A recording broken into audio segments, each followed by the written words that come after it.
Bonjour à vous toutes et à vous tous. Nous sommes le 18 septembre 2023. Mon nom est Claude Laferrière. Je suis avocat et enseignant en géopolitique. Je fais cette vidéo dans une perspective d'éducation populaire. Je n'attends aucun mandat ni aucune contribution de quelque nature que ce soit. Le titre de la vidéo d'aujourd'hui: L'hiver, l'immigration et le logement. Voici. Si vous suivez avec moi les masses médias et la nouvelle principale qui fait la première page depuis plusieurs semaines, c'est la fameuse crise du logement. À mon avis, cette crise du logement est intimement liée à l'immigration massive que nos gouvernements pratiquent depuis en particulier l'élection de Justin Trudeau en 2015. Il y a des prémices fondamentales, des a priori que nos élites économiques et politiques ont ignorées. La première prémisse importante lorsqu'on envisage une immigration massive, c'est de prendre en compte l'hiver. C'est que le Canada a 4 saisons. L'hiver, cette année, va commencer le 22 décembre et va se terminer le 19 mars 2024. Souvent, au mois de novembre, on a des avant-goûts de l'hiver. Et l'hiver au Canada est une question qui peut être de vie ou de mort. On le sait dans le dossier de l'itinérance. De nombreux itinérants meurent l'hiver, meurent gelés. Donc, pour l'immigration, pour les immigrants, les migrants en particulier, la question de l'hiver est fondamentale. Il faut un logement. Voici. L'autre problématique, et celle-là, elle est à mon avis extrêmement importante et troublante, c'est qu'avant 2015, avant l'élection de Justin Trudeau, notre système d'immigration fonctionnait relativement bien.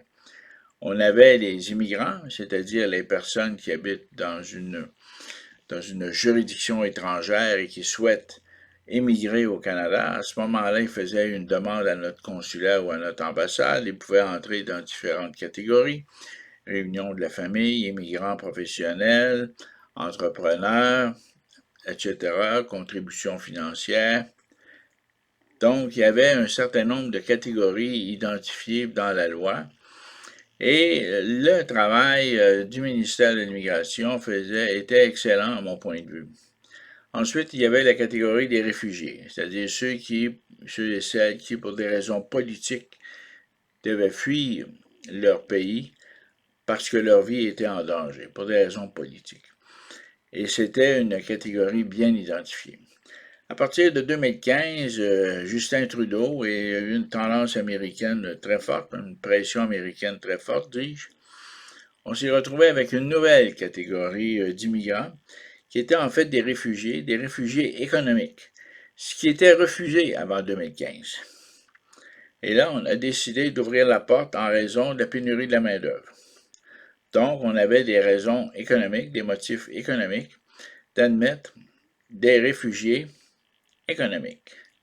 Non pas des immigrants, mais des réfugiés économiques. Et ils sont arrivés en grand nombre par le chemin Roxham et ils continuent d'arriver par le biais des différents ports d'entrée du Canada.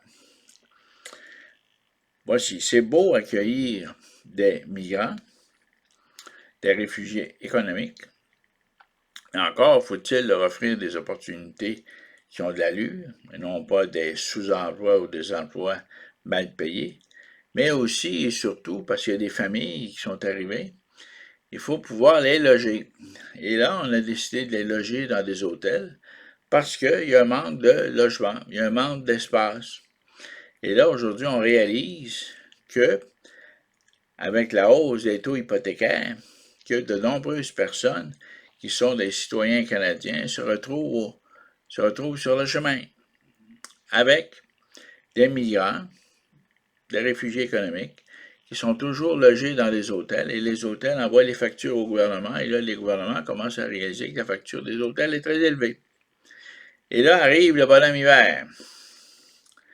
Et là, lui, le bonhomme hiver ne fait pas de différence entre les migrants, réfugiés économiques et ceux qui sont expulsés de leur loyer parce que les propriétaires sont confrontés à des hausses du taux d'intérêt de leur hypothèque en raison de la hausse du taux directeur. En fait, c'est un enchaînement. Et là, à ce moment-là, ils doivent augmenter les loyers de façon significative et les locataires n'ont pas les moyens de payer. Parce que, bon, les employeurs, eux, ne sont pas nécessairement disposés à accorder des augmentations de salaire de 20 et 30 et ainsi de suite, de faire comme nos gouvernements, en quelque sorte. Donc, on se retrouve en situation de récession et de crise économique. Mais ça, je vais y revenir là-dessus. Mais le problème, à l'heure actuelle, le problème vital, c'est qu'il faut pouvoir loger tout ce monde-là, à savoir ceux qui ont été expulsés de leur loyer, ceux qui ne peuvent pas se trouver de loyer, donc se retrouvent en situation d'itinérance, et ajouter à ça les réfugiés économiques qui sont toujours dans les hôtels et qui veulent se replacer et qui veulent avoir un logis. Évidemment, nos établissements économiques et politiques ont complètement oublié l'aspect du logement et complètement oublié le facteur de l'hiver, qui devient une question de vie ou de mort. Dans cette perspective, on peut s'interroger sérieusement sur la compétence de nos dirigeants et s'interroger sur le fait que qui les a placés là. Est-ce qu'on a voté pour ces gens-là? Est-ce qu'on nous a dit tout ce qu'on aurait dû savoir avant de voter pour ces gens-là? Parce que tout ça est très, très inquiétant. Donc, c'était, si vous voulez, ma vidéo d'aujourd'hui, une façon de vous rappeler que l'hiver approche, que de nombreuses personnes sont sans abri, soit en situation d'itinérance pour toutes sortes de raisons. Ajoutez à cela les réfugiés économiques qui croyaient venir ici et trouver des opportunités alors qu'ils se retrouvent condamnés en fait en quelque sorte à vivre dans des hôtels aux frais des contribuables ou encore vont probablement se retrouver sur le chemin avec des itinérants, ce qui est la situation à l'heure actuelle en Californie avec leur gouverneur Newsom qui pense à devenir président éventuellement. Donc, on se retrouve, on se rapproche de plus en plus du modèle américain qui est un modèle d'état de crise. Voilà, c'était ma vidéo pour aujourd'hui. Là-dessus, je vous souhaite une bonne semaine. N'hésitez pas à commenter et à vous abonner si vous le souhaitez. Voilà, bonne journée et à la prochaine.